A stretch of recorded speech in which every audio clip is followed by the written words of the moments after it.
You're listening to The Upland Rookie, a podcast presented by Final Rise, Onyx Hunt, Gunner Kennels, Inukshuk, and NASTRA, National Shoot to Retrieve Association. And you're listening to episode 93 with Tyler Sladen, Quail Hawk. As the season approaches, if you have not already downloaded and signed up for Onyx Hunt, I would highly encourage you, get over to onyxhunt.com, become a member today. Onyx Hunt, as you've heard in my previous episode with Ben Bredigan from Onyx, it is one of the essential items that an upland hunter needs to open up thousands of acres of publicly accessible land to them. It's going to help you find new public land, open up new areas for you and your bird dog. Check out onyxhunt.com and become a member today. Use promo code ROOKIE20, save you 20% off your Onyx subscription. Also, Inukshuk, professional dog food. Been feeding my dogs Inukshuk for quite a while now. It is the only food I will feed my Brittany's. They are transitioning from the 26-16 formula over to the 30-25 formula as we head into the hunting season. Inukshuk professional dog food, their company is top-notch. They've been great to work with, and they are producing a high-quality, high-packed protein formula. That is an amazing, amazing formula for bird dog of any kind. So check them out, inukshukpro.com. Also, NASTRA. If you're looking to extend your hunting season, check out NASTRA, N-S-T-R-A. NASTRA.org is an incredible organization running some incredible trials. I guarantee you, jump on to NASTRA.org, you're going to be able to find a trial near you and be able to jump in with an amazing group of people and just learn more about bird dogs, training, hunting, trialing. It's a great community that I've truly enjoyed over the last several years, and I would head over to NASTRA, become a member today, and check out a trial. I know we're heading into hunting season, but they got trials in the fall. They also have them in the spring and really throughout the year. And so check out NASTRA and become a member today. Lastly, Gunner Kennels. Man's best friend deserves man's best kennel. Gunner Kennels is the only kennel I will be rocking for my bird dogs. Built tough, built here in the USA. An amazing company.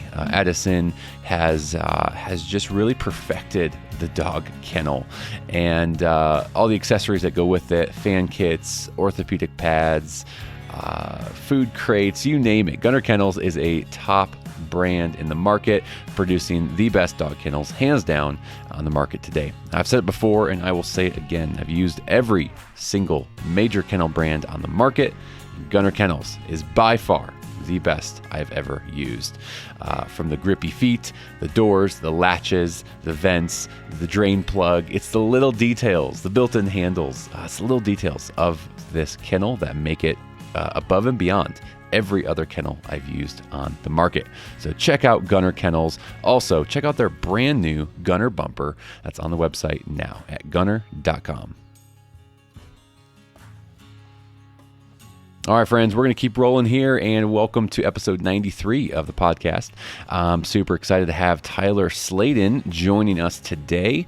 Tyler and I, I've been trying to... Tyler's been on my list to get on the show for quite a while, and so I was glad I was able to finally get him on and sit down, chat bird dogs, chat falconry specifically today. And so taking a little bit different spin, we chat both those things, bird hunting, walking, but also falconry and what that looks like. And so this is a really, really fun episode. I did want to mention in the last several weeks since we've recorded, Tyler did end up losing one of his dogs, Aja, one of his terriers. And so just our hearts go out to Tyler. I know that's a tough thing to go through for any dog handler, to lose one of their companions, lose one of their favorite dogs. And so, Tyler, I'm sorry for your loss of Aja. I know that's a tough one, man. And so, just know our hearts, our prayers go out with you. Losing a dog again is never easy, and so sorry for your loss. But yeah, let's rally around Tyler and send him some well wishes.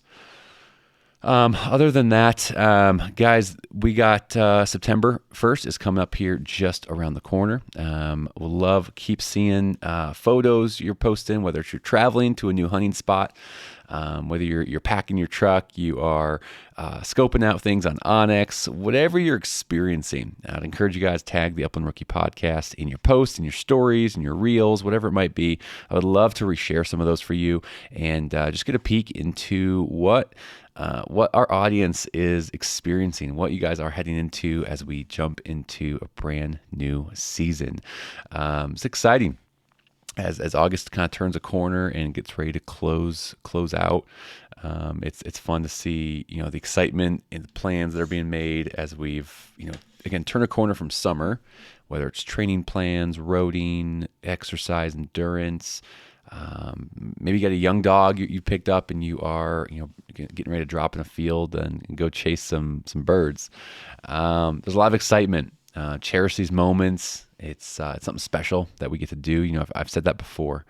Let's not take for granted the opportunity that we get to chase wild birds on public land. That's a special thing we get to do. And so cherish it. Whether you journal, capture things by video, notes, photos, whatever it is, take a moment, breathe, kind of just appreciate what you'll get to step into over these next couple of weeks if you are kicking off your season here on September 1st. Anyways, we're going to jump right into the episode. Don't forget to head over to Apple Podcasts, Spotify, leave a rating and review of the podcast. Would love that. Would help the show keep growing. But until then, we're going to jump into episode 93 with Tyler Sladen. How's your summer been going? It's pretty good. It's the hottest it's ever been here, but Okay. the rain's been decent, so Okay. I'll take the good with the bad.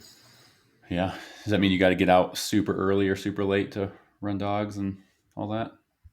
You can't even right now. I mean, Oh, really? we just set records for how hot it's been. I mean, some days are like 108, 100, 111. So that sets your lows, even at your lows at before sunrise at 75, Jeez. which within 20 minutes it's already 80.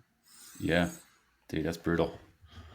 That is brutal. Well, Tyler, thanks for jumping on the podcast with me, man. It's been a long time coming, and glad we could finally make the time to make it happen. So appreciate it, man. Appreciate you having me on. Absolutely. Tyler, why don't you first off put us on the map where you're talking to us from, and then just give us a little overview of who you are. So I'm calling in from Albuquerque, New Mexico, which is like north central New Mexico. Um, so down here, I hunt mostly scaled quail and Mearns quail. We do have gambles and bob whites as well. I just don't get out there for them as much as the others. Got a kennel with 14 dogs, and I've got a young goshawk that I'm raising up right now to hunt over them to replace the late hash brown who hunted over my birds for years. Mostly we chase upland birds over gun dogs with a goshawk, and then we shoot over the dogs as well. Right on, man. Right on. Well, that's very cool. I'm excited to unpack the falconry side of things a little bit more. Definitely have not chatted about that on this podcast, and so I'm excited to unpack that a little bit more. But first, I'd love to start with everyone's kind of story, kind of your upbringing a little bit, what got you into upland hunting. Can you unpack that for us a little bit more of your story? What got you down the road of chasing upland birds? So what got me into the upland side of things? I mean, I came into working dogs through beagles and tree dogs and earth dogs. But in falconry, I started out mostly hunting squirrels and rabbits over terriers, dachshunds, and beagles, and stuff like that. And after a little while of that, I had met some people that were flying over bird dogs on quail, and then I got a bird that started catching quail, and I was mostly flying over their dogs. So I went out and I got a started setter from someone, and then another setter, and flew over them for a while. And I learned real quick that free dogs were free for a reason, and I had some help from a gun dog trainer up in Missouri, and he got me sorted with It was a field trial washout. Vizsla. He was young, but there was nothing wrong with him. He was just not cut out for horseback field trials. And over that dog, it really like solidified my love for hawk and quail. Up in when I was still in Missouri at the time, and bobwhite up there, like finding little unicorns. And so I loved it so much that I uprooted what I was doing, took a job position down here in New Mexico, and started hunting scaled quail. Um, and through hunting scaled quail, I learned really quick that one close working dog just wasn't enough to consistently wasn't cutting produce. it. Well, and then the thing that transitioning from gun hunting to falconry that a lot of people don't see and understand is, so in gun hunting, if you go all day and find a covey, it's not a big deal. Like you still got out there, you still hunted, and you still found birds. In falconry, you've got these wait windows that you're working with on your birds that you may only have 1 hour, 2 hours, three on a really well made bird to hunt. And so the longer it takes you to find what you're looking for, your birds get frustrated and they pick up bad behaviors. And you don't have the adversaries that you can train a dog with that's getting frustrated and bored with a bird. You only have pattern and food and positive reinforcement. So if you're not producing quail slips consistently and fast, you're going to have a bird that's going to turn into a bird you don't want. And so, what kind of behaviors would you see then? Would you see them just push the limits more, go out further? Like what would that look like? So a hawk that's not getting consistent slips on quail or whatever you're looking for is going to do a few different things. Some of them will learn a behavior called self-hunting, where they just fly off and go hunt by themselves. They've learned that you're useless at producing what they want to hunt, and they're better at finding it on their own. They're like, see you later. That's a really hard behavior to come back from. And then the other behavior is it'll kill their confidence. So say if they go out there and only see one quail every 3 days and they don't catch that one quail, their confidence is going to feign, and they're not going to chase quail when they do see them as hard. And then it's really going to just catalyst, because now you've put in miles and hours looking for these quail and your bird chased it 50 feet and gave up. So I started adding more and more big running setters. And once those dogs became made, it catapulted my success on desert quail, because I was fairly successful at bobwhite. I mean, I could go out and catch a bobwhite most days, whereas scaled quail, I was like happy to see them once or twice a week when I was first getting into it. And I had only had the Vizsla, who was very close working. So then once I started picking up setters that were hitting coveys 300, 500 yards out consistently, it just changed everything. And now I like running both those together. Like Trigger, my Vizsla, he's my oldest bird dog currently. He's really good at picking up singles, and he's amazing at it, but he's not going to beat those setters to the covey almost ever. So a lot of times what will happen is setters will find the covey sometimes before we're even done getting the hawk ready and out of the truck. Wow. It's just You're like, slow down, guys. Yeah, and so it does the opposite of what I was afraid of. Now I have this bird that's like mega confident, knows these dogs are going to produce birds, and it got to a point where we were catching falconry limits pretty much every day. And so to go from like seeing quail 2-3 times a week to maybe catching one a week to catching 2 to 3 a day every day, it was just like, we made it, you know. That's a big difference. Yeah. I definitely want to unpack the falconry more. I have a couple questions on a little bit more of your story as you got into this.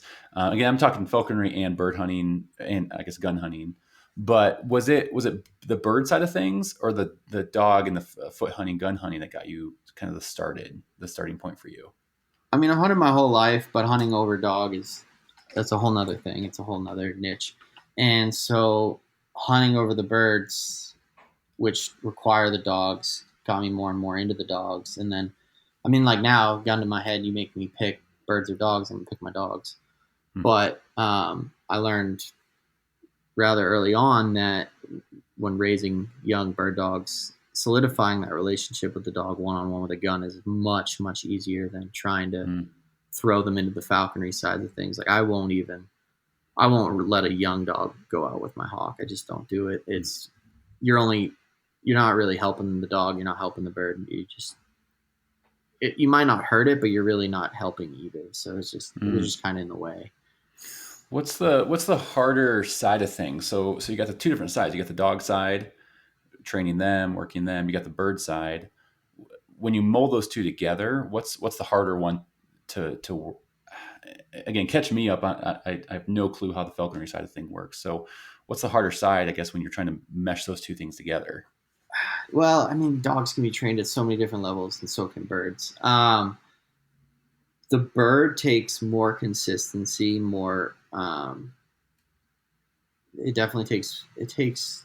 They probably take about the same amount of time, but a dog that sits at home for a few days a week and still gets to get out on the weekend and hunt, you're not going to notice too much of a difference. Whereas a goshawk that doesn't get to hunt every single day, you will see the difference. And so, like, especially a young goshawk, whereas I tell everyone and I tell people that I'm helping raise their goshawks. A goshawk that skips a day hunting its first year, your work it's 2 days to get it back to where you were before you skipped that Oh day. wow. So you skip a week. I mean, you're going to work a while to get back to where you were, and part of that is you're training birds using their weight windows. You're training birds using their metabolism and their patterns. And Mm. so if a bird's hunting every day and flying every day, its metabolism's cranking. So then its eagerness and its drive to catch more birds and more rabbits or ducks is higher when it's flown every day. Whereas if it's only flown like once or twice a week, it doesn't have that metabolism. It doesn't have the calories going through it to Wow. maintain that energy level. Okay. So birds, catch me up on the bird side of things. Do they typically eat once a day, twice a day? And then talk about those windows you mentioned a little bit ago. Is it so you have this basically eating window that you have to kind of time when you're going to go hunt? Yeah, so they say to fly goshawks on a 22-hour window. So that's one full meal every once a day. But I like to feed a small meal in the morning to kind of keep blood sugar high to kind of level out hot behaviors. So goshawks are a lot hotter of a bird. Think like hot like a racehorse or like a Mm. walking horse. A little bit just they're just hotter. And so when a goshawk's hot, they can be a little bit more possessive around food. They can be kind of grumpy around dogs, and just whereas if they're less hot, their blood sugar is maintained and a little bit leveled out. They're more polite and pleasant to be around, and they're less loud, and just little little behaviors go away, but it makes the overall experience better.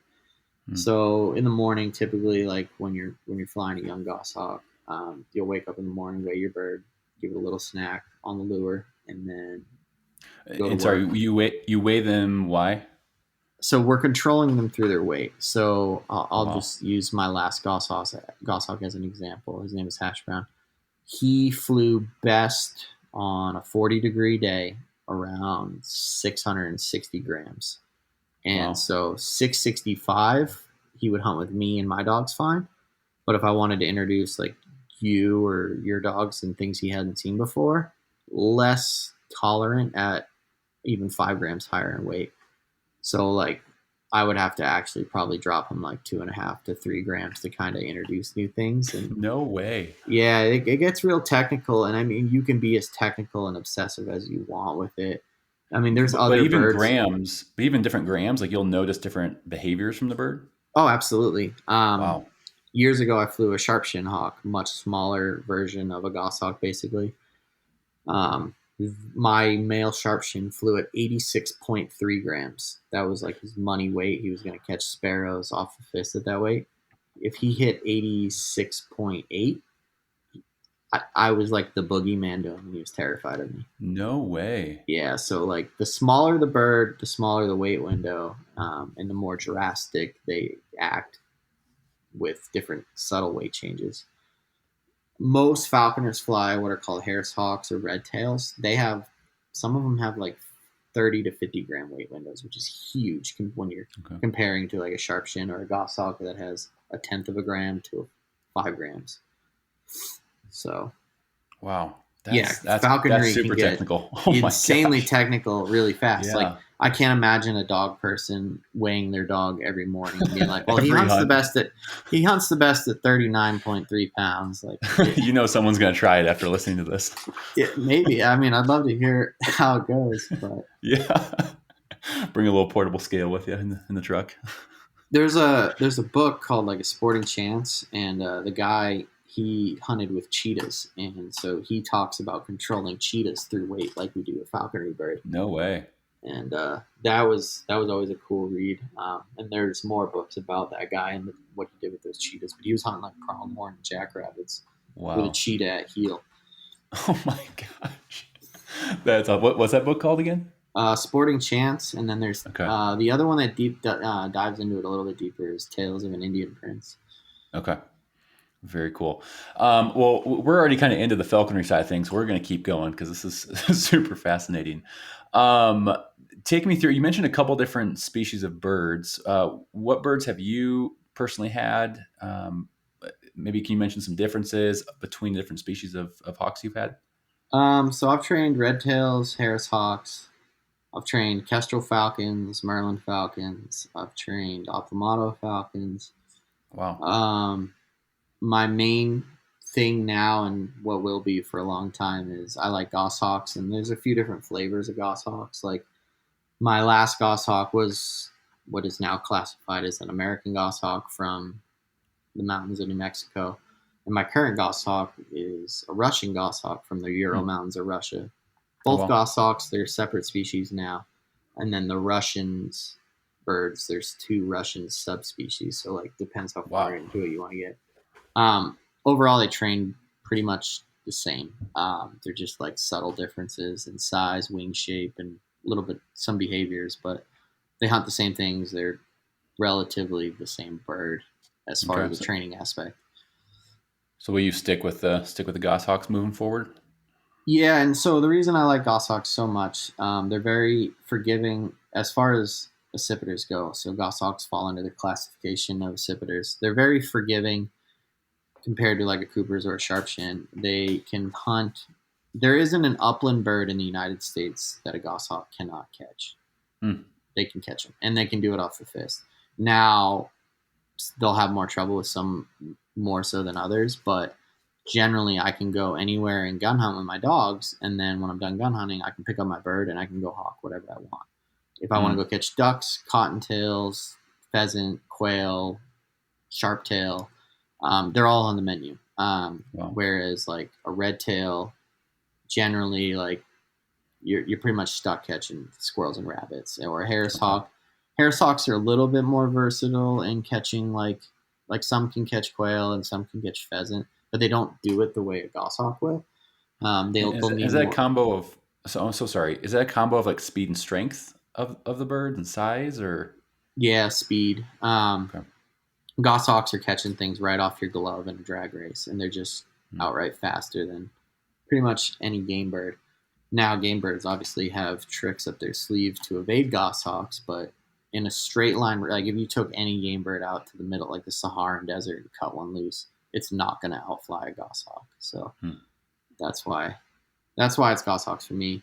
And you can get them to accept other people and other people's dogs. So I do enjoy that.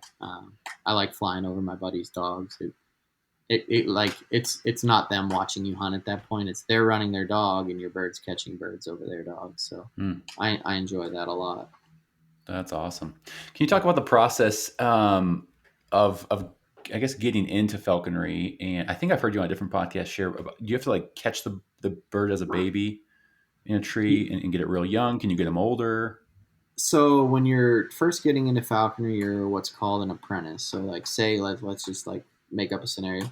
Say you took your test and you are now my apprentice. Come September and October, you and I'd have to be with you. We'd go out and we'd trap you either a red tail or a kestrel, depending on what you wanted to do. Those are the birds an apprentice can fly.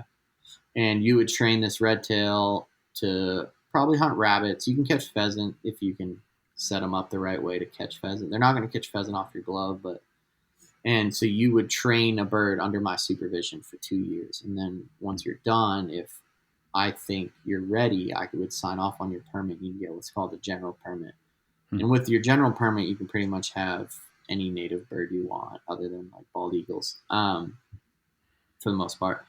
And so then you can kind of not do whatever you want, but like you don't have to listen to me anymore if you don't want to. Okay. You've And kind of so graduated that apprenticeship. you've graduated your apprenticeship, and so that's when you can start pulling baby birds from nests if you want. So that process is called imprinting. That's a more technical process.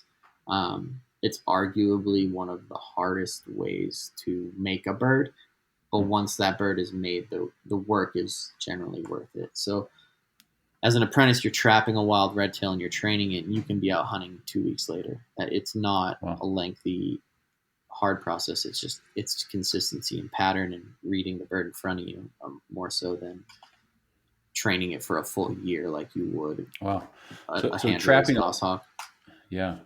So trapping a wild bird, you're saying that's obviously an adult then, right? It's not a, No, doesn't take, so it's they're not a long process then to get hunting with it, or? so you're not trapping adults. So we never take birds from the breeding population. So Oh, okay. you're trapping a juvenile bird, and they're colored completely differently. So you're trapping a bird in its first year, and in the falconry world, we would call that a passage bird or a brown bird.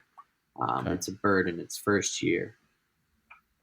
So like you'll Okay. see my current goshawk, he's completely brown. Next year he'll be blue. So, Oh, no way. or silver, but it's like a Okay. bluish silver. That's awesome. That's awesome. And so again, even those juvenile birds, they're pretty trainable where you can get them hunting with you pretty quickly then? Yeah, I mean, they're like a ball of Play-Doh. They're very moldable. Like Okay. depending on how late in the year you trap, like say you trap a September bird, arguably they would be a little bit more trainable than say a January bird. Oh, wow. Because the January bird's been living on his own. He's been surviving, whereas a September bird left the nest maybe a month ago and has been eating rats off a telephone pole. Like Yeah. he hasn't had much success, but he hasn't had much failure either. Okay. Okay. Now the transition, you mentioned rabbits before. You kind of start out on birds catching rabbits. The transition from doing like land animals like that to birds in the training process, what's that like? So it just depends what you're flying. So like a red tail is very easily motivated to catch squirrels and rabbits. They eat that on their own. Some people have gotten red tails to like follow them through the trees, and then when a pheasant flushes underneath the bird that's following you, and your red tail now has like an 80-foot advantage, and they will catch pheasant that way. Whereas like a goshawk is going to take a pheasant off a dog point. Okay. Okay. Tyler, why don't you walk us through again? I have not done much research on falconry, and I'm sure a lot of listeners don't know what that looks like as well. Can you walk us through what would take your goshawk, you're hunting with your dogs, the goshawk? How does that look for like, paint a picture for us of that experience of hunting with the dogs and the birds at the same time? So the average hunt, first thing I do when I get to the field, I turn on the GPS for the bird, put the GPS on the bird's leg. It's like a small little transmitter, and then he's got a backup old school beep beep transmitter as well. Get that situated, and then I put the bird on the roof of my truck. Get all the collars on the dogs, cut the dogs loose, and then so call him down to my fist. He'll sit on my fist, and we'll walk in the direction the dogs went. And then when a dog goes on point, I'm gonna walk straight to that dog on point. And sometimes, so when you're starting out, they're gonna ride your glove the whole way there, hopefully, and you'll flush the quail, and they'll chase the quail, and they'll catch the quail, and then once they've caught the quail, they'll usually drag it down low into like a bush or like under a log or something, just so that like ravens and other birds aren't harassing them. And so I'll walk up with what's called a lure with cleaned meat on it, and I'll put that down, and he's gonna step over to the lure and start eating the clean meat. And I'm going to take what he had just caught and put it in my bag, and then we're going to keep going. I'm only giving him a little bit of meat in trade, but they're not really good at math, so they don't. They don't know. As long as the trade-off process is clean, they think it's a fair trade. And from there, after that, he'll clean his feet, he'll clean his beak, and he'll hop back up to my glove, and hopefully another dog's on point by then. And then you keep going. Yeah, and then so sometimes after a bird has really learned pointing dogs, like my old bird Hash Brown in his second and third season, if he saw a dog go on point like 300 yards away, he'd fly to him. And he'd sit on the closest bush he could. And at that point, the covey of quail or whatever it is terrified.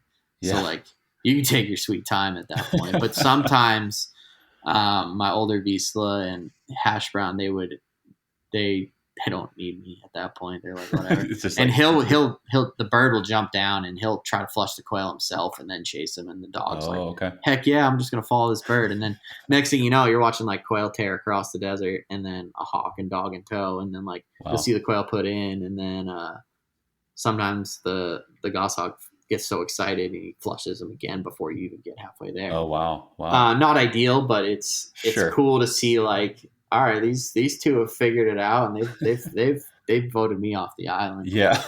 They're like, we're done with you, Tyler. Yeah. And that applies to like, let's like look at a different type of falconry. So like when I was flying red tails over terriers and dachshunds, if my dogs were treeing like 300 yards away in the woods, my red tail would fly straight to the dogs on a tree and like wait for that Wow. squirrel to make a mistake and grab him out of the tree and bring it down. Wow. The birds are really good at learning what's going on with the dogs, and they learn really quick. And I've always loved that relationship of the hawk and dog, or falcon and dog, or whatever.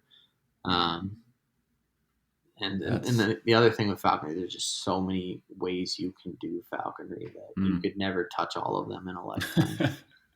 That's so cool. Back up real quick. The first scenario. So again, the bird is riding on your glove pretty much the whole time, or are they flying independently? Ideally, with a goshawk, they should be on my glove the whole time unless actively pursuing something. So Okay. yeah, he's not. I mean, you can train him to follow and all that, but like ideally, he's on my glove and we're walking into dog points, and just like you would with a shotgun, just swap the shotgun with With a bird. Wow. with a bird. Wow. And then your dogs, do they need to like steady to? I mean, there's no shot, so steady to bird, like the hawk going in for the covey rise, or how does that work with your dogs? So they'll ignore the covey and they'll follow the hawk usually. So I let them Oh, follow the hawk for a multitude of reasons. As much as I'd love to keep them fully broke, um, if my bird catches a rabbit far away or a duck far away or a quail far away or whatever, he's now at risk for ravens, eagles, bigger hawks, coyotes, bobcats. So I like my oh, dogs to stay with him. with the bird, almost as a protection. Yeah, because so in a straight line chase, I'd say on average he probably flies about 65 miles an hour. So like Wow. he can get gone pretty quick, you know. Like, Yeah. and I Oh don't my run that gosh. fast. I mean, I run decently I mean, fast, but I don't run that fast. And I generally uh, run to get up there just so that okay. no issues arise. And I don't want him to completely. He'll pluck a quail clean, like it'll look like a grocery store chicken if you take too long to get there. And so I want to get there and get it clean, and so that I have a nicely like clean quail when I get, Okay. or like a fully feathered quail when I get there, and Yeah. get a nice photo of the dog and the hawk after, and then generally the quail from today becomes food tomorrow for him. So Sure. Okay. it doesn't Wow. matter if he plucks it, but people think he's like shredding it, but all he does is pull feathers off. It's Wow. Because yeah, they don't want that. they They just just want to get to the meat. yeah, but they'll fully clean a quail. Like there will Oh my be no gosh. feather left unplucked before they start eating. That's awesome. That is awesome. What with someone who's, let's say, curious about falconry, who's interested in it, who maybe someone wants to get in it, is there like how does one even go about that? Are there associations? Are there people? Are there groups? Like what is out there for people to learn more about it and get connected? So for starters, there's a website called Modern Apprentice. That website is a gold mine. Has like every ailment, every bird, every process, and it's just broken down Barney style for anyone to read about. But outside of that, each state's got an organization for the most part. Every state except Hawaii pretty much has a falconry club, and through that, they usually have what's called an apprentice coordinator. And you can reach out to them, and they'll put you in touch with someone willing to take on apprentices. Um, Now, your falconry experience can be very different depending on who sponsors you. There's great teachers, and there's teachers you should just learn from that. As a bad example, I'd never want to be like this guy. Sure. But yeah, so there's an apprentice coordinator, and they'll put you into. Some states are better than others. Like Arizona is an incredible state for getting people into it. Indiana's a good one. Texas. There's a few states that just have really good clubs, and there's some states that it's a glorified picnic group, and they don't really have much organization. Um, and so from there, they'll put you in touch. And generally, most people are very gun shy to taking on apprentices, and it's not because they want to gatekeep the sport. It's because everyone and their brother wants to be a falconer until they learn how much goes into it. Mm. And so most people, like, I won't sponsor somebody that hasn't spent a season hunting with me. I just come out You and gotta hunt with know me. them, their I personality. gotta, because first of all, if I sponsor you, the first question anyone's gonna ask you when you do something wrong 5 years from now as a falconer is, who is your sponsor? And it's gonna reflect on me. Sure. And that's not a big deal, but I really want to know somebody before I sign off on being their mentor for 2 years, because it's really involved. You'll be over your sponsor's house a bunch with your bird, and you can only diagnose so many problems over the phone. Like it takes a sponsor Sure. going out and seeing their bird hunt, and so it's and then there's a national organization as well. It's called NAFA, North American Falconry Association, and they can put you in touch with your state's club. If anyone reaches out to me, I generally help them find their state's club. It's a lot of the clubs can be kind of hard to find information on. So Okay. Have you sponsored anyone recently, or have you gone down that road yet? so I've had 3 apprentices in the last 10 years, and that have made it through the whole process. I've had a few that, like, they're all gung ho and they take their test, and I was like, I just want you to hunt with me for a year, and like that's too much for them. And so, oh well, sorry. Sure. I'm not gonna just hand out falconry permits. It's something I really care about. Sure. So my apprentices all live here. One of my apprentices just moved to South Dakota, so he's gonna have to find someone up there to finish his apprenticeship. But Oh, okay. the other two live here, and it's a husband and wife, Dalton Bridger and Hannah Bridger. They're both well into their general years and doing very well now. So That's Dalton awesome. Dalton flies goshawks, and he just got his first setter the other day. So he's hooked on the quail hawking thing, which is, Yeah. as far as falconry goes, there's less than 10 people right now that are probably catching quail in the whole country. In the whole country. Yeah, it's a small group consistently. Like, there's Yeah. falconers that might catch like 1 or 2 quail a year by accident, but like the people that are out there doing it on purpose over bird dogs, I think I can think of like 8, maybe 9. Because you need the dog component to catch quail with hawks.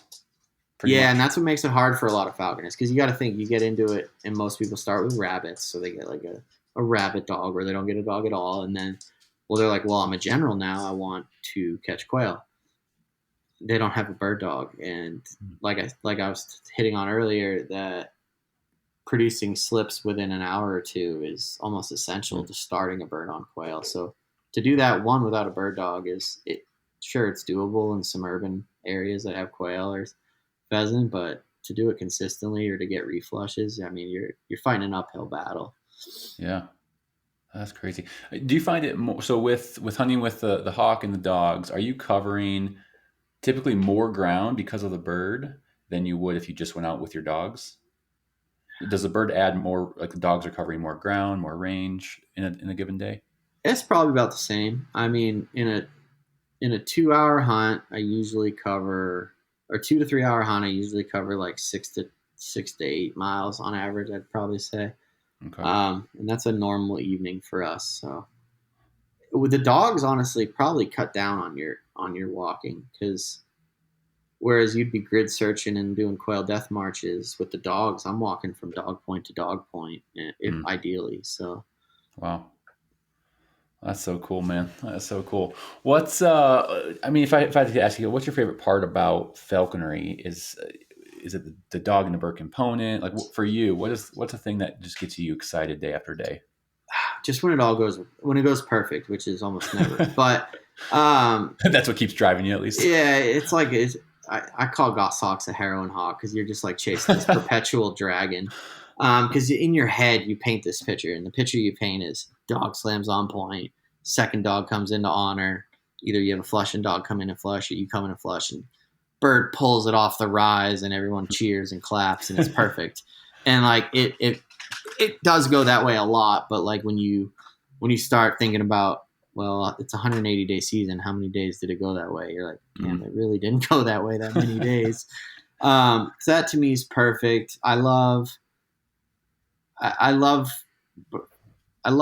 but I also love when like I meet up with some dude I just talked to on the internet, and they're like, I want to get into falconry, and Now's a great reminder to sign up, become an elite member of Onyx Hunt today. Use code Rookie20, save you 20% off your membership with Onyx Hunt. An elite member has so many perks and benefits to it. You get all the good stuff as far as the digital mapping system, which is hands down the best one out there. But you also get discounts and promotions for tons of different brands out on the market. Things from Final Rise, First Light Hunting, what is it? The Hunting Dog Podcast Training Series, Upland Institute. There's so many things. The list goes on and on and on. So check out and become an elite member of Onyx Hunt today. they've got a well-trained dog, and I fly over their dog, and catching quail over other people's dogs is another thing for me that really like drives it home. Are people's eyes just this big when they see it for the first time? Oh yeah, they love it, and I've never seen someone come out and witness it for what it is and be like, "Well, that was underwhelming." That's never been their reaction. So I definitely love being able to fly over other people's dogs, because then they go home and they're like, "Well, I don't need to raise this dog with hawk. I can go get a hawk and then kind of integrate it." My buddy Jake Thomas in Kansas, he's been a gun hunter over bird dogs most of his life, and now he's flying goshawks over longtime gun dogs. He's a falconer now, and That's awesome. Stories like that really really drive me. That's so cool. And is there generally any issues though? So let's say I took my dogs out with your bird. Is there any adjustment period for those dogs with throwing the bird in the mix, or is that pretty smooth for the most part, depending on the dog? You're just gonna want to have a tight handle on them. If a dog's like fully woe broke, I mean that cuts down on like 99% of issues. The especially with upland birds, where I do see a lot more issues and where it can be a little bit trickier integrating it is like on rabbits, because when a hawk catches a rabbit, it just makes this guttural like exorcism scream, and that just hits arousal for some dogs, and like some dogs just can't. And when you got a dog in there munching on a rabbit that has a hawk attached to it, like hawks are very fragile, so you can run into some issues there. Whereas like a quail, like if your dog ran in on my hawk with a quail, he's just gonna fly away with that quail. Like he's not gonna just like sit there and let this dog steal his quail. Sure. Right on. Last question on falconry, I think for now. Now, I think you mentioned you can hunt pretty much any upland bird. Like, can you load up your truck, go to Nebraska and hunt sharptails with your dogs and your bird? Yep. You'll just have to get a health certificate for your bird for some states, like Nebraska's one, Colorado's one. But yeah, you can. Same hunting license. You're just out there with a bird instead of a gun. Wow, that's pretty awesome, man. That's definitely on my list to witness someday, because that sounds sounds pretty incredible when it, like we said, when it all works out and kind of all comes together. I generally, when I have a new bird, I try not to invite many people that haven't seen it before, because I want to show, like, I want their first impression of falconry to be perfect, and it's like you end up beating it. They don't even know what they're looking at, but like you still want it to be perfect, and that one can be kind of hard on. I can be hard on myself about that. Like if it goes slightly wrong, I'm like, sorry, and they're like, no, this is really cool. I'm like, yeah. I'm sure it's an experience. How what's the lifespan on a goshawk?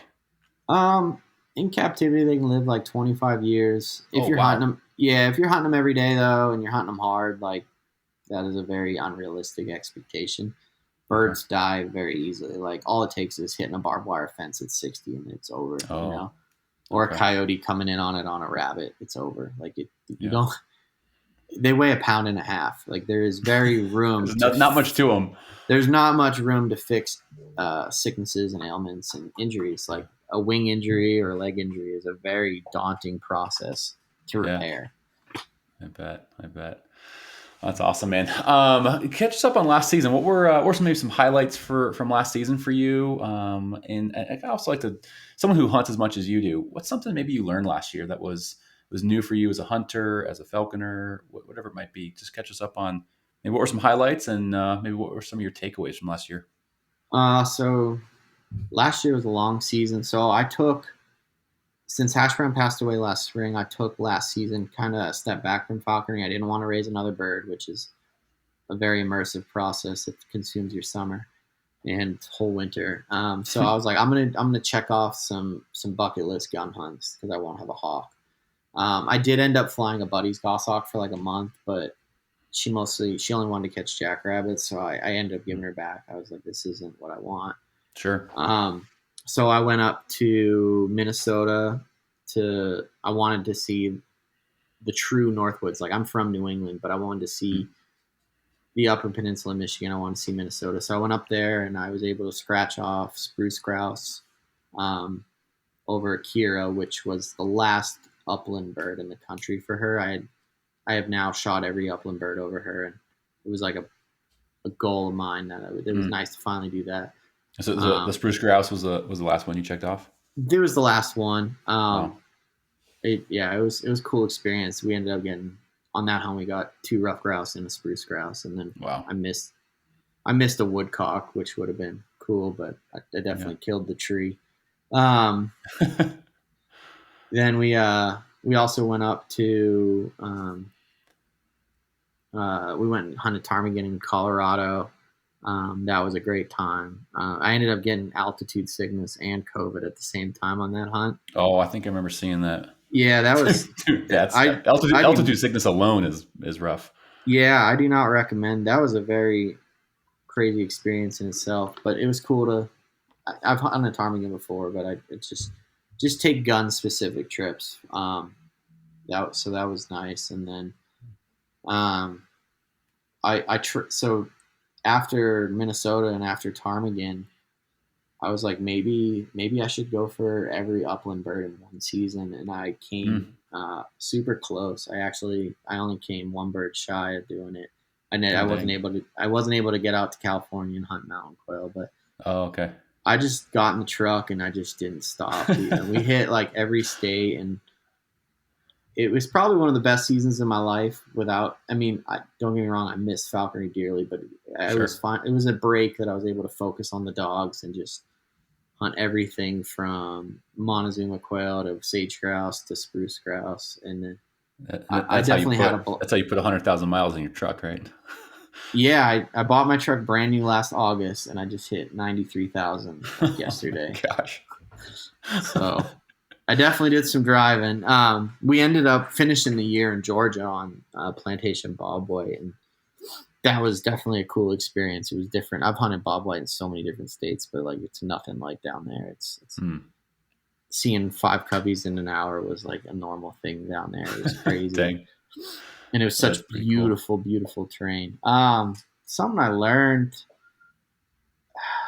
I don't know. I think I definitely learned just life's too short to hunt with people you don't like, and just focus on the people you do like hunting with, and getting to all those states and linking up with people that I've enjoyed hunting in past seasons with. It's just nice to like continue that trend, and I definitely learned that hunting with the right people, it's just a way different experience. Just people that are just always positive, always just happy to see dogs work, and couldn't care if you have a 1 covey 19-mile day or have a 19 covey 10-mile day. They don't care.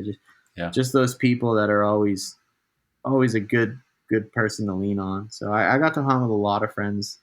That's awesome. Last year, and I definitely want to focus more on hunting with those same people year after year. Yeah, it makes a big difference. I mean, the community and the friendships you form, it's a special thing.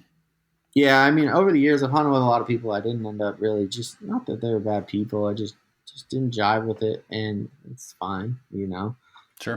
So finding those people you do like hunting with and focusing on those hunts is definitely something that more people should probably focus on too. Absolutely. So this year, so you have a bird now. Are you going to be focusing more on the falconry side of things, over versus gun hunting, or what are you thinking for this coming season? This year it'll be very centric around my bird. I'm gonna start the year up in the prairie states hunting sharptail and huns and young pheasant. Which is another cool thing about falconry is our seasons are different. So like Oh, if I want to go hunt half-grown pheasant on September 1st with a hawk, I can. And if he oh catches well, a hen, it's not a big deal. Um, and you got to remember, baby birds catch baby birds, and like it's a natural sure, progression of their training. Like making them wait until everything's like a full-grown late winter rooster wouldn't be fair to the hawk, and mm, it's a very steep sure, hill to climb. So I'm going to start in the prairie states, and then I'll probably go down to Arizona for a little while and hunt. Arizona's quail season opens pretty early for falconry, and I'll go hunt quail down there with some friends. And then once quail opens here, I'll probably stick around here a while until the snow starts. And I would really like to finish once I get my bird catching quail and other things consistently. I'd like to go hunt some chucker out in Nevada and Idaho with my bird. oh right on, Kind of finish the year on that. yeah. Well, that's exciting, man. Sounds like a fun season ahead for you for sure. Maybe Yeah, a little less miles than last year. You think? I'm gonna try to I'm gonna try to do a lot less bouncing around and more getting somewhere and staying there a while this year. That's why I threw Okay. that tent on top of my truck, and because I realized like over the years, a lot of my driving was like wherever you stay, you're still driving an hour, 2 hours to where you hunt every day. Yeah, for the motel or something, or Yeah, so now I want to kind of just stay where I'm hunting, you know. yeah, that's Um, awesome. Yeah, I was going to ask you about your truck and your setup a little bit. And you got that custom box built for the back. You got your tent on top, all that stuff. How's that been for you? Was it purely just out of a decision to be able to stay where you hunt? And how's that setup been working for you? yeah, I wanted to fit as many dogs as possible without having to bring them into the cab, and then I wanted a charging area, and then I wanted a place to sleep, and then I wanted to be able to carry water, which I was able to hit all those goals. I'm about to add some solar panels to it, and then I actually ordered a trailer, so I'll probably end up moving my tent down to a trailer so that I can Oh, drop a trailer and tent and kind of be a little bit more mobile. Don't get oh, me right wrong, on. the tent breaks down super fast and I love it, but to have to break it down every morning while hunting Sure. kind of gets annoying unless you're Yeah. hunting from where you're sleeping.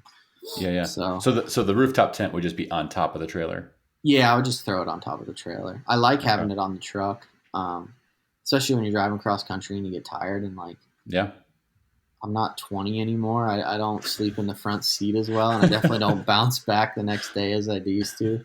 So I like to. It's just two latches. You flip the latches, and it pops open, and you fold out a ladder and a panel, and Yeah. then you can just crawl up there and sleep. And to be able to just sleep fully sprawled out, I've camped in that thing in like the parking lot of like Love's travel stops. Like, and so to be able to do that comfortably is nice. And then if anyone ever comes up to your truck, you got dogs in the box and they bark, and Yeah. Yeah. you're up in the tent, so you're close. So Little that was alert my other system. fear with I hate hotels, and my fear is someone's gonna Mm. break into my truck. So I'd rather just sleep in my truck with the dogs, so that if they're Yeah. stealing the truck, they're stealing me with it. You going for a ride? I'm going for a ride, and they're not gonna like it when I wake up. Come down over the windshield. What are you doing? Yeah, Spider-Man on the windshield. That's awesome, man. Did that hurt your MPGs pretty bad with the tent and all the box, everything, or not too bad? It cuts you down about 2 miles per gallon. So I used to get like 20, 21. Now I get like 18 and a half. If Oh, that's not bad. now you definitely feel it in the wind a little bit more. I drive slow. I'm not one of those people. I try to even though I drive my truck a lot, I try to baby it. So like I'm very much like cruise control set at 70, and whenever I get there, I get there. I'm not Sure. doing 85, 90. With a dog Just box and tent. yeah, I don't want to crash going that fast. And I really like you can watch your to watch your MPGs go from like 19 down to 14. I'm like that's a lot, you know. So I Yeah. try to baby it. And then I also like my truck, so I don't want to like beat on it. Yeah. Exactly. Exactly. You do a lot of traveling with your dogs. Clearly, you covered a ton of miles last year. What are some maybe some do's and don'ts of traveling with your dogs for hunting, all those kinds of things? I get people reach out to me sometimes, and be like, "Hey, what do you know? I'm traveling to a new state with my dogs. How's that work logistically? Do's, don'ts, things like that." You have any advice for people who are going to be doing some traveling this year with their dogs? Um, hold on one second. Gamora, stop. It's just me. She woke up and heard somebody. I like to find somewhere shady and just stake them out, and then I like to carry a container of like Timothy hay so that when they're on the stake, they have some like hay to lay down on. Okay. Um, Water hydration is really hard on dogs when you're traveling, so I float all their food so that they're at least getting water with their food. And Just when traveling, or do you do that at home as well? I don't do it at home as much, but when traveling, I always try to do it just because you hunt them, they get water. You let them out to go to the bathroom, they get water. But then they're in the box just so much. So Sure. trying to let them out and get as much water as you can. Um, Other tips, I don't know. I'm still kind of figuring out the system. I have it set up so that I can carry quite a bit of stuff now. Um, I guess I would need more like direct like what do they need help with like traveling, you know? I'm so used to it that I have my little systems, but like without specific Yeah. questions, it's kind of hard to Yeah, yeah. kind of No, hard. I think that's some of the good stuff. Yeah, just I mean, like you talked about hydration, things like that. I think that's some of the stuff of yeah for dogs. Will you feed them in the morning? You feed them in the morning kind of guy? Do you feed them extra the night before a hunt? What do you do with that? I feed them at night.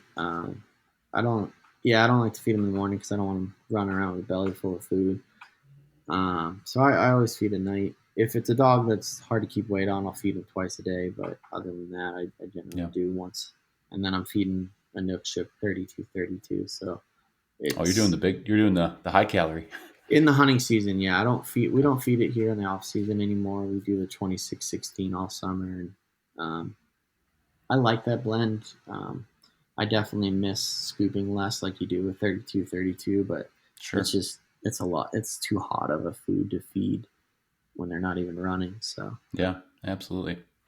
Well, Tyler, as we wrap this thing up a little bit, and we haven't touched on dogs really too much. Can you just take me through your dogs a little bit? I know you're a big setter guy.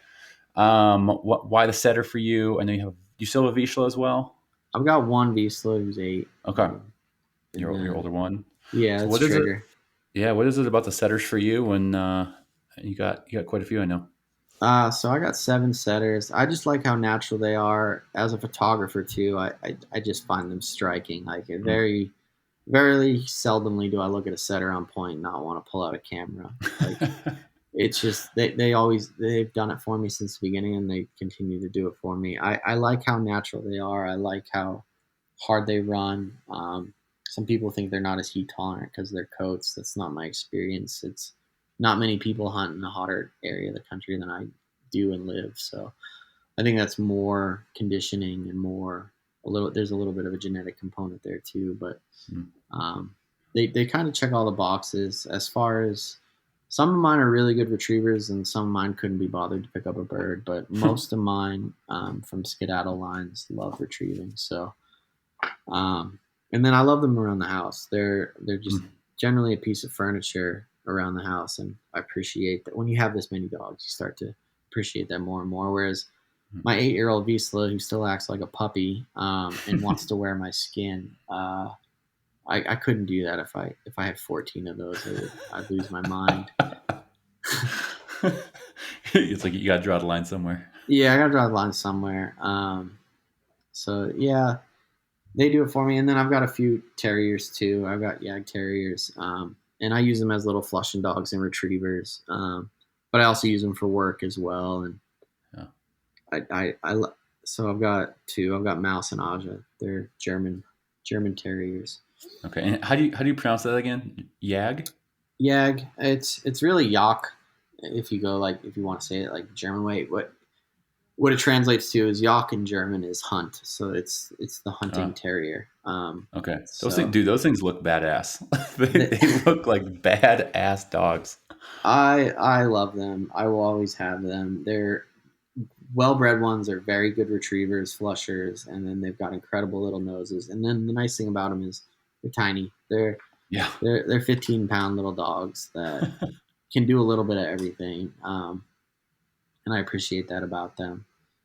And then in the off season, hunting raccoon, groundhog, and fox with them and stuff Yeah. is something that'll occupy my time.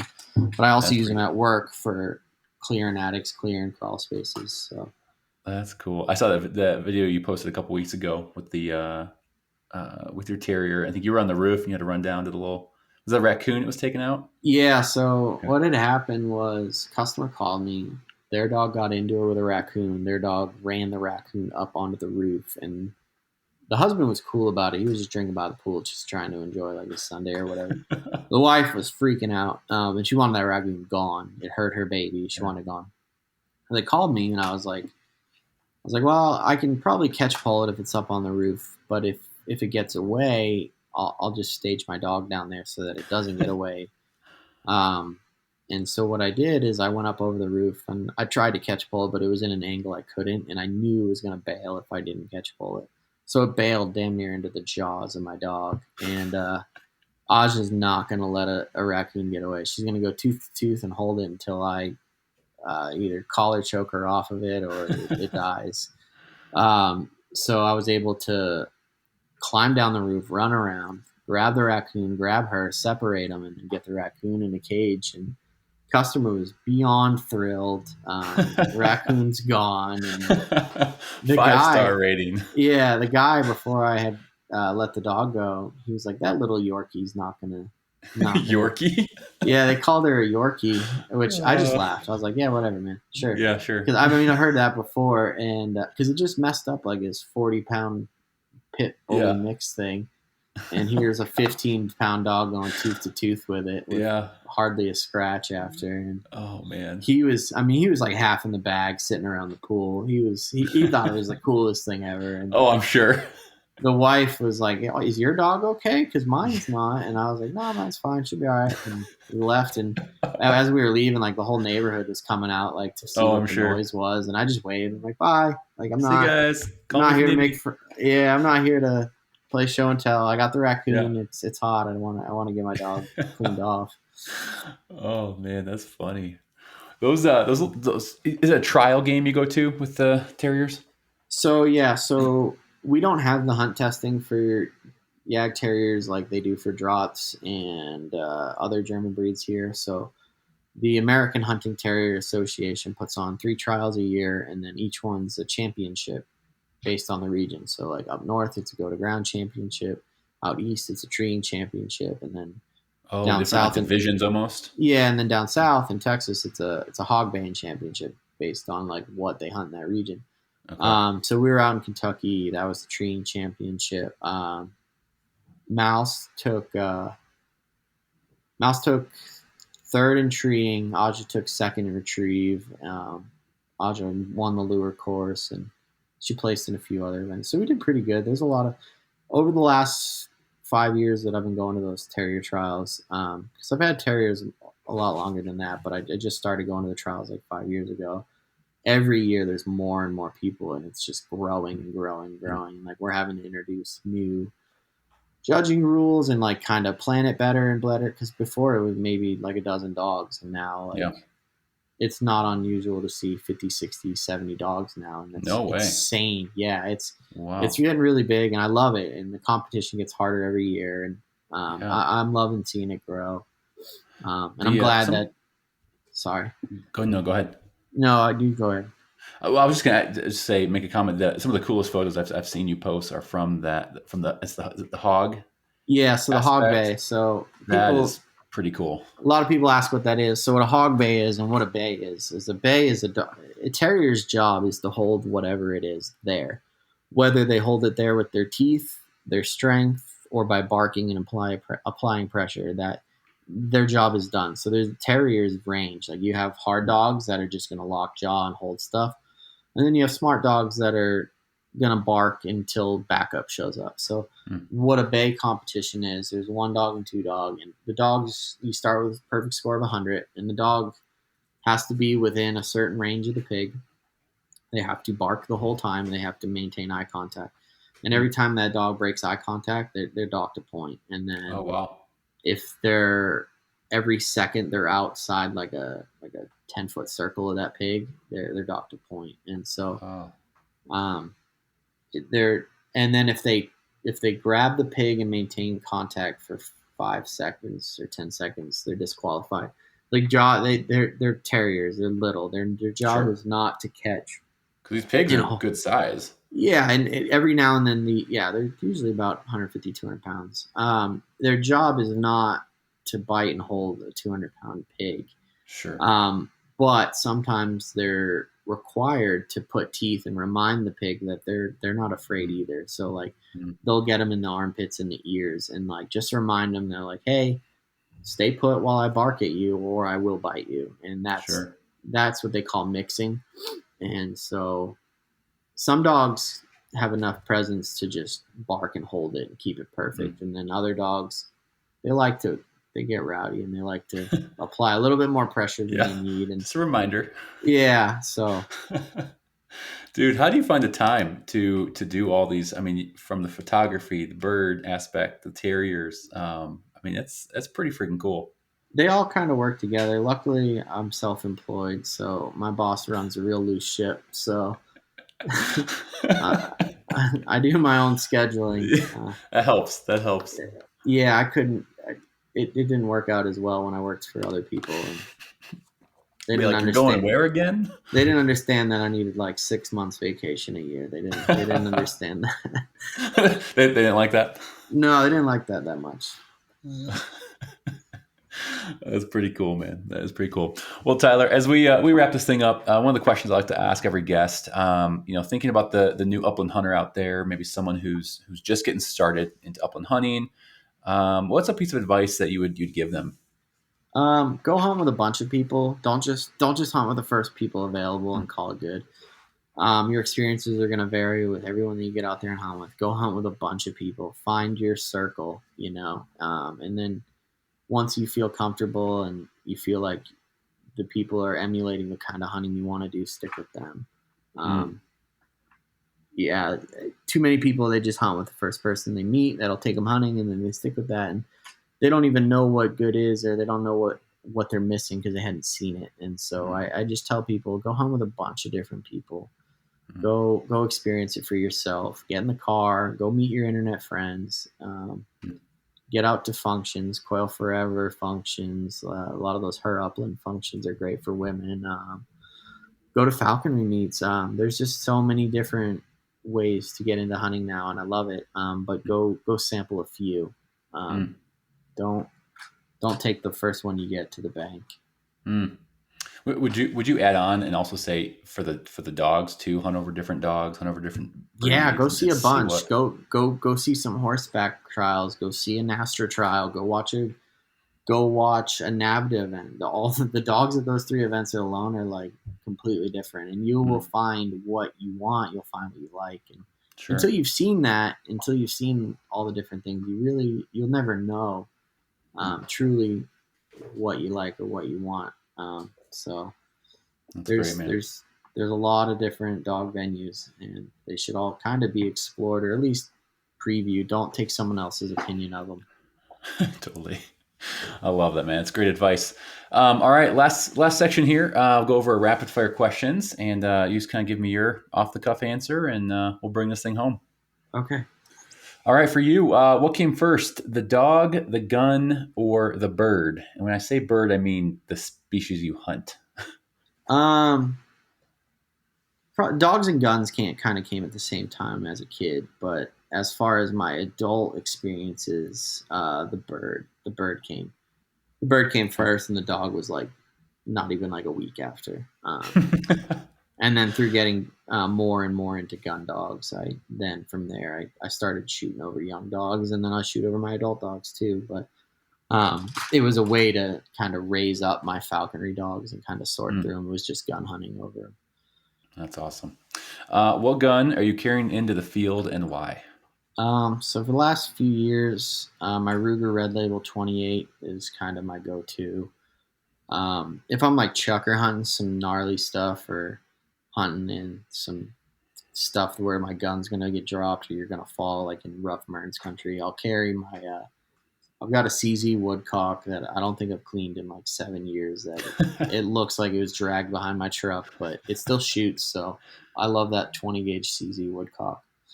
That's awesome. Kind of a sub question to that. If you had to pick one gauge for the rest of your life, what would it be? I had to pick one, probably 20 just for ammo availability and load versatility. I love my 28s, but I mean, certain parts of the country, you'll never even find 28 in a store if you need Mm, it last minute. mm. But yeah, probably just a 20 gauge over under. Okay. All right. This question might be hard for you. This is a very specific question for Tyler Sladen here. What's more enjoyable for you, watching your Falcons work or watching your dogs work? Ooh, Got to pick one. I know. ooh. Well, it has to be the dogs, and I'll back that up. Because without the dogs, you would never get the kind of falconry I enjoy, whether it's Mm, falcons on sage grouse or goshawks on quail, or even squirrel hunting redtail. Without the dogs, the falconry I enjoy wouldn't exist. mm. So it'd have to be the Okay. dogs. All right. You heard it here first. Um, real quick side question: Can your goshawk take down a sage grouse? If he caught a big bomber, that's gonna be a fight. He could do it. Okay. You got to remember they weigh like 6, 7 pounds. Right. It's like fighting a hen turkey. So he could do it. He's gonna Okay. need. I better be running, and Okay. he could get hurt too. A hen all day, but a big Okay. bomber is. Big boy would be a little tough. You got to remember, I fly a male goshawk too, which is like half the size of a female goshawk. Female Oh, goshawk, absolutely. smaller. Yeah, males Oh, and birds of prey are all smaller. wow. Um, Okay. Did not know that. Smaller, more wed to feather. They like most males of all bird species prefer feather Wow. to fur, and then they're just a little bit because they're smaller. They're more agile and a little bit Okay. quicker. The Dang. Very females cool. can kind of be faster because they're bigger, but Okay. they're generally not quicker. Got it. Got it. All right. A couple more here. Favorite breed of dog besides the ones you own? I talked about this with my girlfriend last night. I was like, I I knew don't. these are going to be I was tough. like, because we feed currently on my food bill. We've got short hairs, we've I got don't even want to know pointers. your food bill. I Yeah, don't we've even got want to. short hairs, we've got pointers, we've got setters, we've got a Vizsla. We've Yep. had a lot of breeds. We've got Yags. Um, it would probably it'd probably have to either go like Springer or Lab. It would have to be Springer. Oh, wow. Okay. Springer or Lab. As far as breeds, I don't currently own. Like I have Okay. all the pointing breeds that I like. I currently Okay. feed, Do you have a and pointer right now? we have one male pointer. Okay.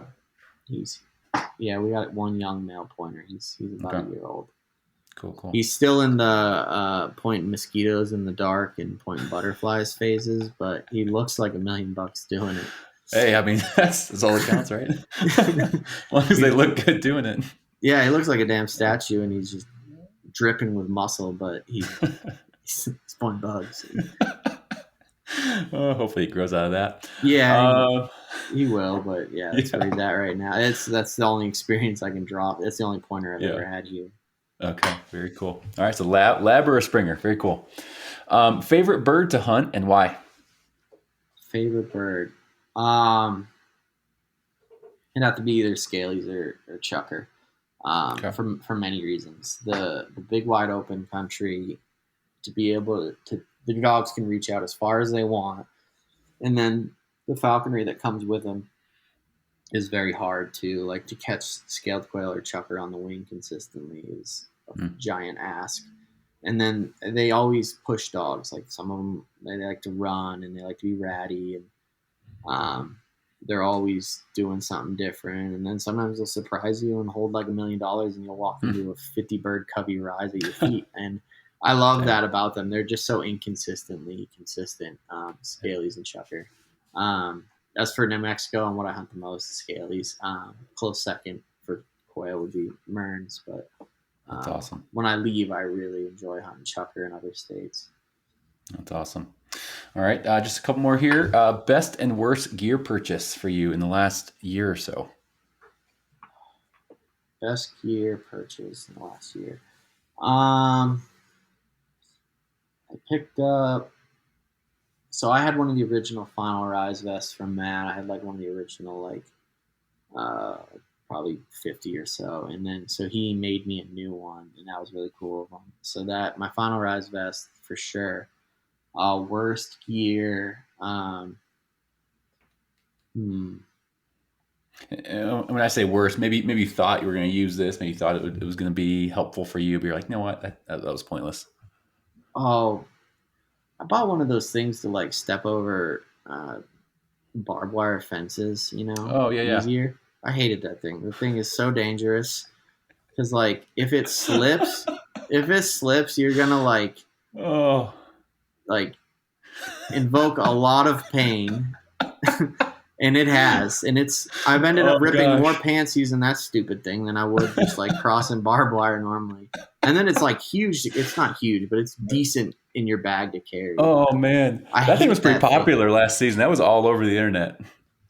They must not use it enough, or they must have better fence posts because it pops off sometimes, and like you are going, and then like so if it pops off and you're up high, like Yeah, now you're it's not like good. hamstrung on a 7-strand barbed wire fence 3.5 feet off the ground.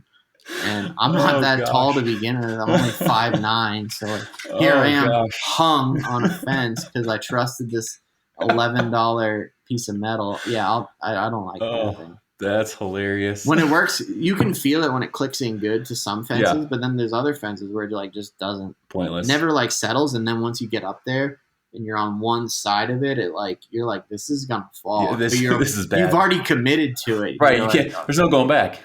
oh no, I do not Oh, like that. I don't. I work up high on like 13-story buildings, and I rappel a lot for work, and I feel way more safe doing that than I do on this piece of thing hanging on a fence. But yeah, I don't like oh, that thing. that's hilarious. Oh, good times. Okay, your go-to hunting snack on a trip. Oh, Ritz peanut butter crackers, Oh, the pre-made ones, like the little mini ones. dude. I live on those things. I'll go to Costco and get like a truck full, and then I'll just keep them. I have an ammo pouch for spent hulls and snacks, and then I got an ammo pouch for hulls. And There you go. there's usually always like one or two of those peanut butter cracker packages in there. That's awesome. That's awesome. Beverage of choice after a hunt.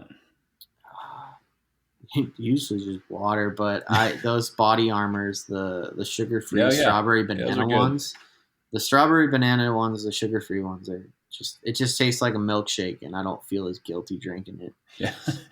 And it's got Something about like that with. a million things that you need to rehydrate with, and Yeah, rehydrating here is very important. absolutely. I was just talking about. I think it was maybe my last guest or a couple guests ago. We were talking about the body armor again, and it doesn't feel as heavy as like a Gatorade or something like that.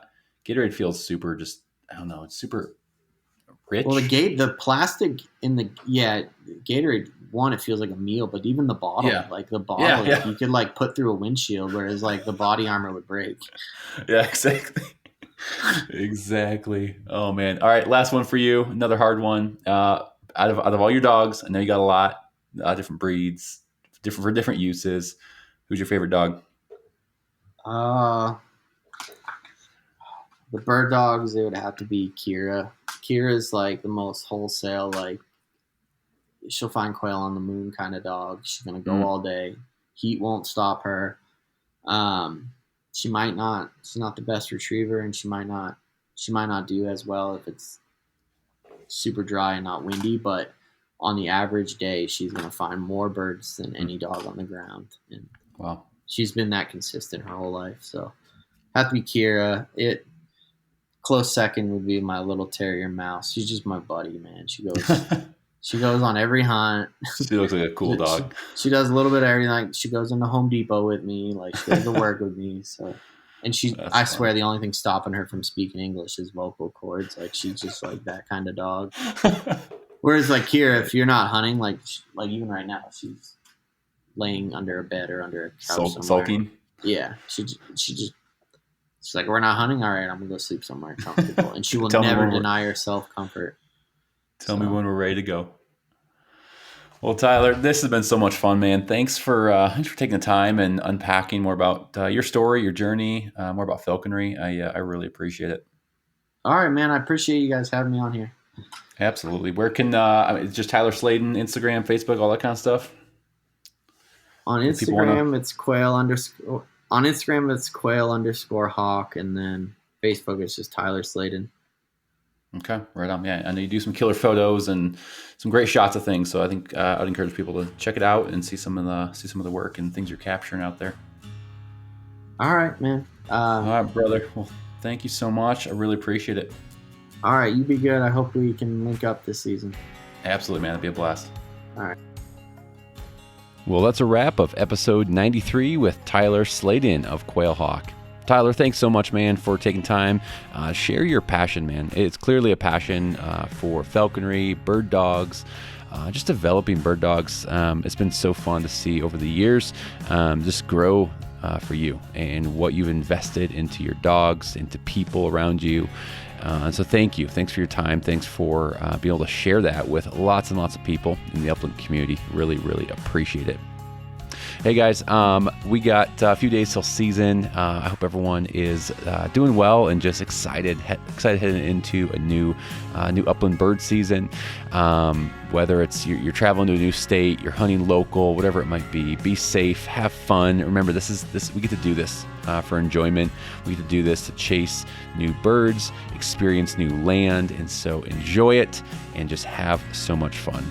Hey, don't forget to leave a rating and review on Apple Podcasts or Spotify. Share this episode with a friend. Share any episode with a friend on social media and tag the Upland Rookie Podcast.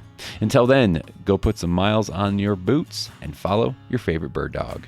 Take care.